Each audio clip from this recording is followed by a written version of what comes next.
అర్పించువాడు నన్ను మహిమపరచుచున్నాడు. నేను వానికి దేవుని రక్షణ కనపరచునట్లు వాడు మార్గము సిద్ధపరచుకొనేను. అదేవిధంగా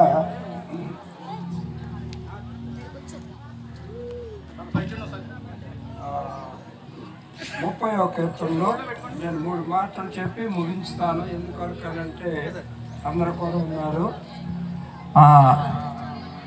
మనమందరం కూడా మానవ జాతిలో ఉండి 2024వ సంవత్సరాన్ని ముగించుకొని 2025వ సంవత్సరం మొదటి నెలలో ప్రథమ భాగంలో ఉన్నాం. కొత్త సంవత్సరం అందరికీ సంతోషంగా ఉండి చాలా ఆనందంగా సంతోషంగా గడిపాం. దానిని బట్టి దేవునికి స్తోత్రం కలుగును గాక.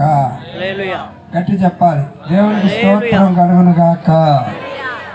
స్తుతియాగం అర్పించుతూ ఆయన్ని మహిమపరచినటువంటి వాడుగా ఉన్నటువంటి వారిని ఈ యొక్క సందర్భంలో అభినందించడానికి అనేకులు ఇక్కడ కూడి ఉన్నారు. ఇక్కడ ఉన్నటువంటి నేను 30వ కీర్తన తెరవండి, దయచేసి 30వ కీర్తన తెరవండి. నేను 3 మాటలు చెబుతానన్నాను, 3 చెబుతాను. 30వ కీర్తన 1, 2, 3 వచనాలు. యెహోవా నా శత్రువులను నా విషయంలో సంతోషింపనీయక నీవు నన్ను ఉద్ధరించి ఉన్నావు, అందుకై నేను నిన్ను కొనియాడుచున్నాను.